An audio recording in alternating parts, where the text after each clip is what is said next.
Yo-ho! Falei pessoal, aqui é o Tsuyoshi e sejam bem-vindos a mais um vídeo.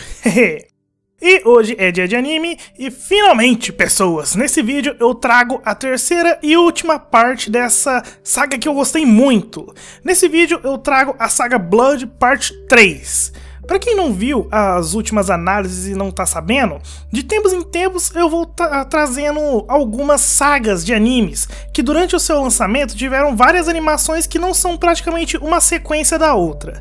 E hoje finalizaremos a saga Blood, uma saga de animes cheias de monstros, vampiros, um clima sombrio e sangue jorrando. Em cada vídeo eu tento explicar o que é o que e qual a relação entre os animes que compõem essa saga. Então vamos lá. Lembrando que o link para os parceiros do canal tá aí na descrição do vídeo, dá uma passada lá e confere o conteúdo deles. Eu altamente recomendo que assistam as outras partes da análise dessa saga, pois lá tem muitas informações que são importantes para essa aqui, tem card delas aí no vídeo. Então, recapitulando, na primeira parte eu falei sobre o filme animado Blood the Last Vampire, que foi o começo de tudo, a origem desse mundo, onde temos a protagonista Saya em uma luta contra os quirópteros, monstros em forma de morcego que devoram humanos em busca de sangue.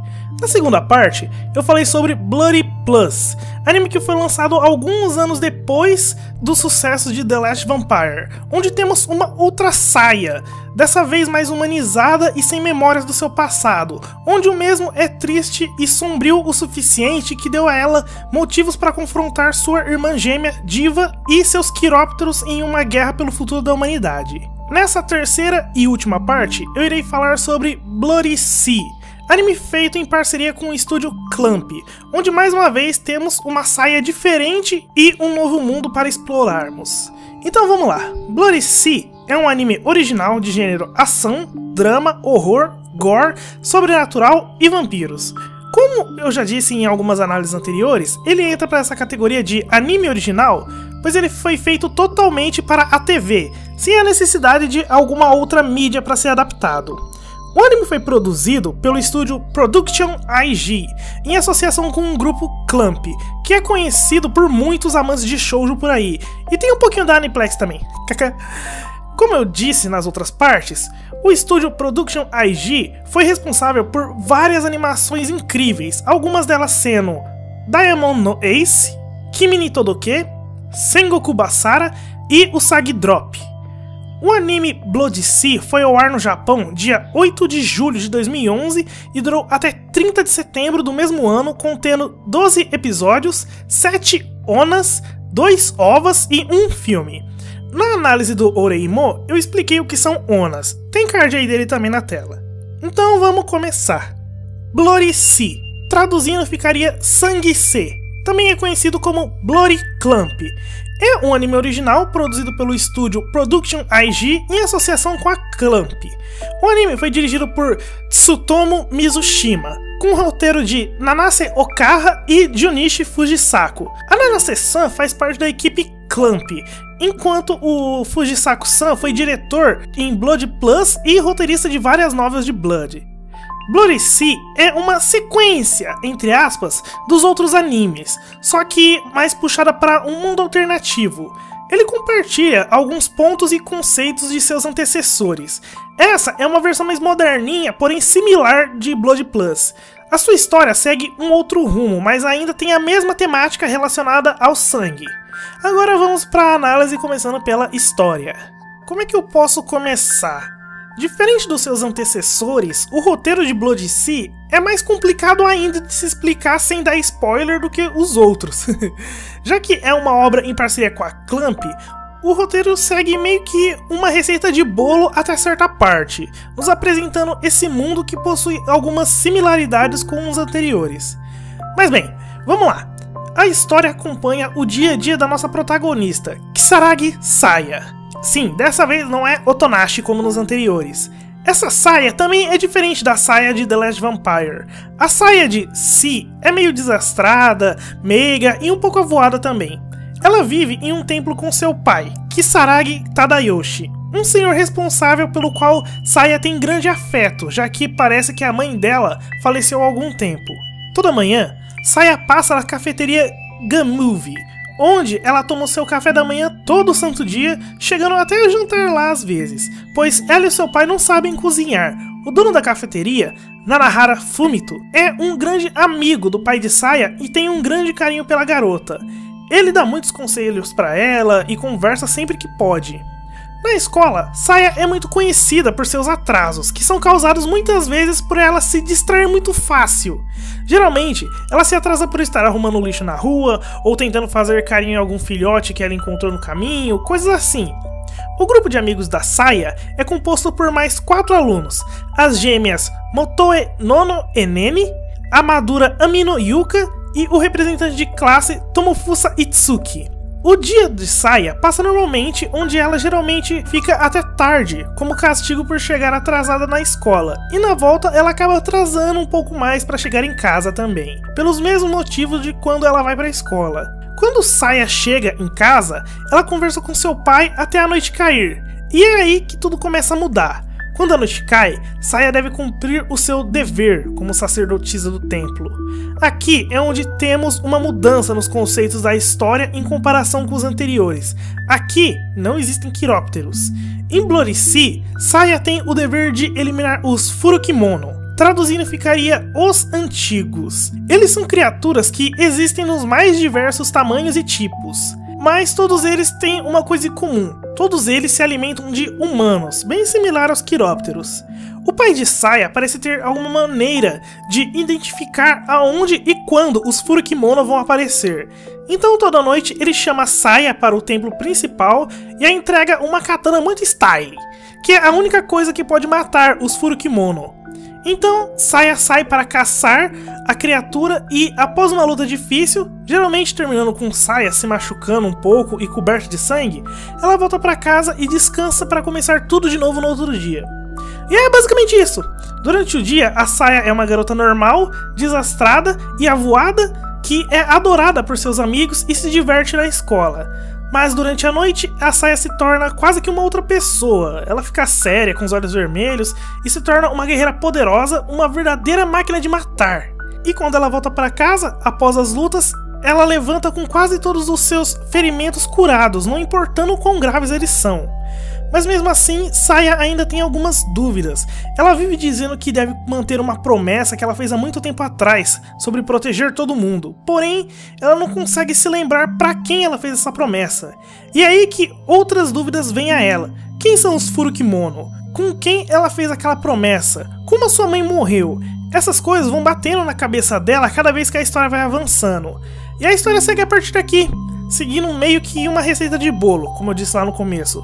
Os primeiros episódios vão seguindo da mesma maneira, mostrando na primeira parte o dia a dia de Saya e seus amigos, e na outra parte, quando chega a noite, as batalhas de Saya contra os Furukimono.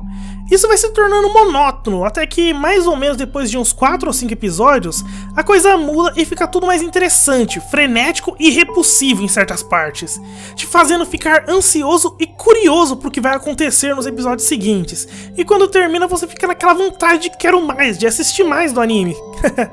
E agora, a história eu vou parando por aqui, pois como eu disse lá no começo, Bloody Sea é muito mais complicado de se falar sem dar spoilers do que seus antecessores. Bloody Sea é de longe o que mais difere de The Last Vampire. Ele possui uma história até que simples, porém ela é monótona no começo, mas que após certa parte ela se torna algo realmente interessante e que te faz perder o fôlego em algumas partes, principalmente na reta final. Aqui, eu não sei se o número de episódios iria mudar o começo monótono que a história tem. Acho que diferente de muitos animes aí, se esse aqui tivesse no máximo uns 10 episódios, a história seria contada de uma forma mais bacana e sem enrolar. Mas isso eu explico mais pra frente. Por enquanto vamos falar sobre os dados gerais do anime. Começando pelo traço. O traço aqui é bem padrão da Clamp. Braços e pernas longos, corpos magros, só que mais anatômicos, não chegam àquele nível de Holic. Os personagens são bonitos, principalmente a Saya, ela ficou excelente. Eu gostei da coloração dos olhos dela quando ela ativa o modo vampiro dela. E o traço deles. Foi a Saya mais bonita das 3 que vimos até agora. A animação é ótima, simples em algumas partes, mas excelente nas cenas de ação, nas batalhas contra os Furukimono, onde tudo é fluido e tem um certo exagero e muito sangue, ficou ótimo.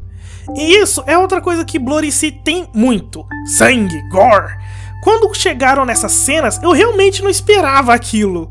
E foi tudo tão explícito que eu fiquei de boca aberta. Tanto que pensei, meu irmão, essa é a Clamp mesmo? Agora a trilha sonora. As músicas de Bloody Sea são boas também. Elas têm um clima leve e bacana nas cenas de cotidiano, mas mudam para uma coisa mais dinâmica, com um ritmo de adrenalina nas lutas, chegando até em melodias mais tensas nos momentos de horror e gore. As músicas de abertura e encerramento são boas também, e tem uma animação simples, mas que agrada. A abertura é a música Spiral, pela banda Duds. Música bem da hora, com uma abertura mais da hora ainda. O encerramento é a música Junkbox Paradox, cantada pela diva Nana Mizuki, dubladora dessa saia. E por falar nisso, agora a dublagem. A dublagem de Bloody Sea é ótima. Ela possui um elenco de dublagem incrível, começando com Nana Mizuki. Ela é a dubladora da saia. Essa é uma das que entra pra minha lista de dubladoras favoritas. Alguns personagens que ela já dublou foram a Lan Fan, do Fullmetal Alchemist Brotherhood, a Paz, das versões em japonês dos jogos da saga Metal Gear Solid, a Fate Testarossa, do Mahou Shoujo Lyrical Nanoha, a Takamaki Ane, do jogo Persona 5, e a Ryuga Hinata, do Naruto. Fujiwara Keiji. Ele é o dublador do Tadayoshi, o pai da saia. Esse cara aqui é uma lenda, cheio de personagens bacanas. Alguns personagens que ele já dublou foram o Koichi Kizakura, do Danganronpa 3, o Aizawa Shuichi, do Death Note, o diretor Kirihara, do Prison School, e o Axel, dos jogos da saga Kingdom Hearts. Fukuen Misato. Ela é a dubladora das gêmeas Nono e Nene. Ela já dublou alguns personagens que eu gosto muito. Algumas delas são a Tsuchimikado Maika, do Toaru Majutsu no Index, a Momoe Okonogi, do Tassogari Otome Cross Amnésia, a Kasugano Sakura, do jogo Street Fighter 4 em diante, e a Konde Kinoyami, do Tolaviru. E agora que eu falei sobre esses dubladores, vamos para minha opinião assistindo ao anime.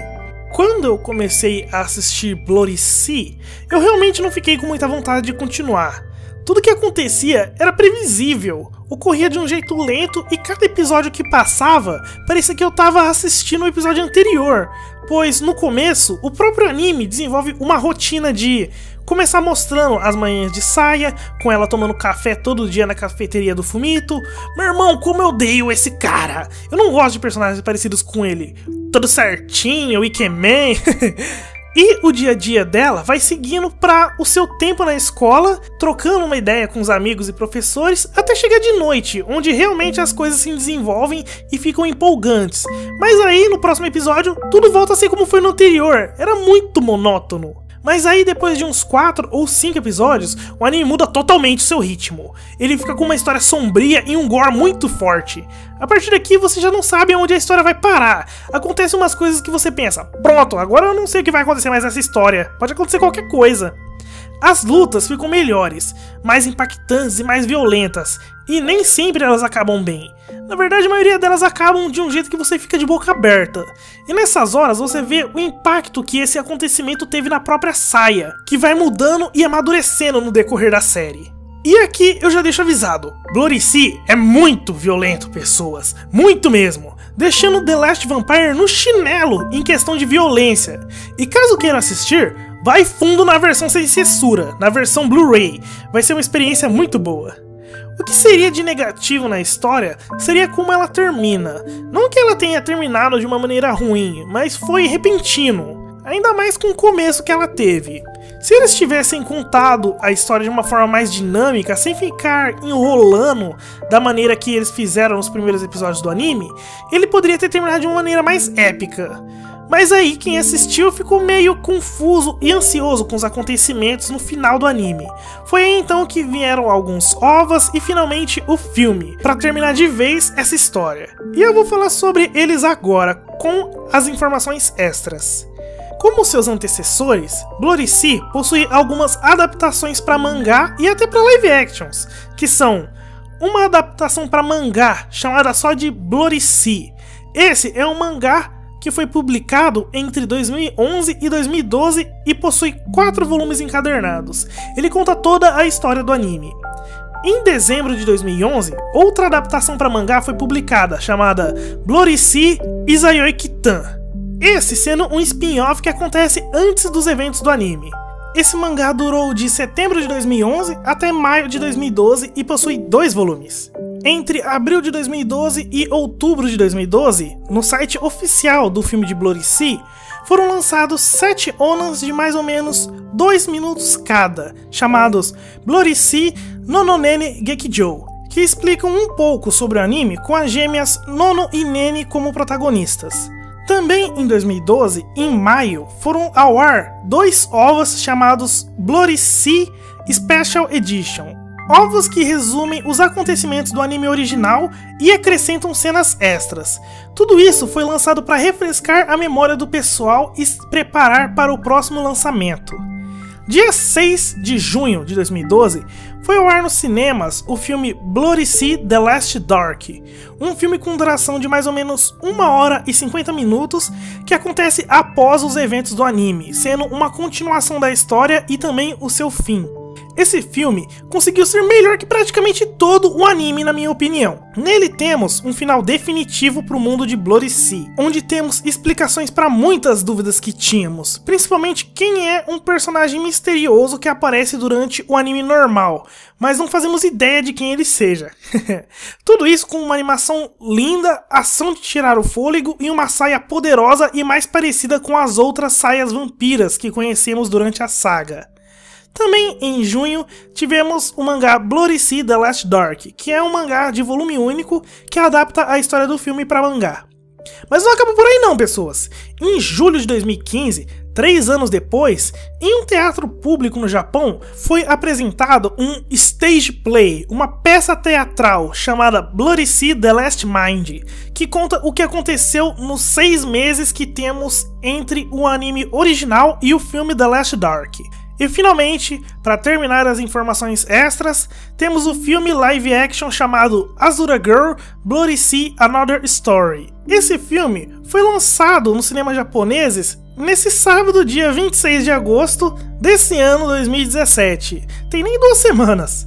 Esse filme conta uma história de saia, que acontece antes dos eventos do anime e conta com praticamente o mesmo elenco que participou do stage play The Last Mind. E finalmente, concluindo a última parte dessa saga, Blorici é um ótimo anime, que nos trouxe um novo mundo de Bloody, com novos personagens, novas criaturas, uma nova saia que é diferente de todas as outras que já apareceram, porém ainda tem a mesma essência delas. O traço é ótimo, essa saia é linda, as animações são incríveis e de tirar o fôlego em certas partes, porém é bem simples nos momentos que devem ser. A sua trilha sonora é muito boa também, com músicas de abertura e encerramento bem bacanas e com uma animação à altura. Sua dublagem é ótima, com dubladores talentosos que fizeram um ótimo trabalho. Possui personagens razoáveis, com exceção da Saia, que é de longe a melhor personagem do anime inteiro. A forma como ela reage aos acontecimentos que ocorrem durante a série é incrível. Você pode ver na expressão da garota o que ela está sentindo naquele momento, principalmente em seus olhos, que são extremamente detalhados. A história do anime é tanto o seu ponto forte quanto o seu ponto fraco. Ela é bacana, porém a forma com que ela foi contada é o que faz com que muitas pessoas que começam a assisti-lo parem antes mesmo de ter assistido uns 5 episódios. A sua história é contada de uma forma muito lenta e parada, ficando bacana só no final de cada episódio. E quando eles terminam, você assiste praticamente a mesma coisa nos episódios seguintes. Mas depois de uns 4 episódios ou mais, a história fica interessante e você não consegue parar de assistir. Reforçando mais ainda aquilo que eu sempre digo, sobre assistir pelo menos os 5 primeiros episódios de um anime para concluir se você vai continuar assistindo ele ou não. No caso de Blorici, vale a pena, e muito. Plot twist, kaká. Enfim, Blorici é um ótimo anime, com muito gore, uma protagonista bacana, uma história que é contada de uma maneira devagar e monótona, mas que melhora e muito após alguns episódios. Possui personagens que não se destacam muito, com exceção da própria protagonista. Possui animações incríveis e que fluem muito bem. É um anime que nos trouxe uma nova saia, assim como um outro ponto de vista do mundo de Blood, mas que possui muitas similaridades com seus antecessores. A história termina de um jeito bacana, que é concluído excelentemente com o filme The Last Dark. Pra quem gosta de um anime sombrio, com uma ótima protagonista e muita violência e gore, Bloody Sea é uma ótima pedida, eu recomendo. E pra quem quiser, eu vou estar deixando os links para o mangá de Bloody Sea na descrição do vídeo. Esse link já possui a adaptação para mangá tanto do anime original, quanto do filme The Last Dark. Então é só ler que tá tudo lá. E lembrando que o link para os parceiros do canal tá aí na descrição do vídeo. Dá uma passada lá e confere o conteúdo dos caras. Isso encerra tudo, pessoas. Eu agradeço muito a todos que acompanharam as análises dessa saga. Agradeço muito mesmo. Fazer vídeos assim dá trabalho, eu confesso. Mas é que, como eu falei para alguns inscritos que conversaram comigo pelas redes sociais do canal, eu gosto de fazer esses vídeos. Eu escrevo e gravo essas análises e as gameplays para passar para os outros um pouco do que eu gosto, do que eu indico para assistir e jogar. Eu agradeço todo mundo que tem me acompanhado até agora, pois eu vejo que vocês estão gostando do conteúdo que eu tô passando aqui. E bem, se você gostou do vídeo, dá aquele curtir, comenta se quiser, compartilha se puder para dar aquela ajuda, e estamos cada vez mais perto de alcançar os 200 inscritos, pessoal. Eu fico feliz que estamos aumentando nossas amizades cada vez mais. Então isso é tudo, eu espero que vocês tenham gostado e agradeço por terem assistido a mais esse vídeo. Agradeço muito. Então até a próxima. Já, né?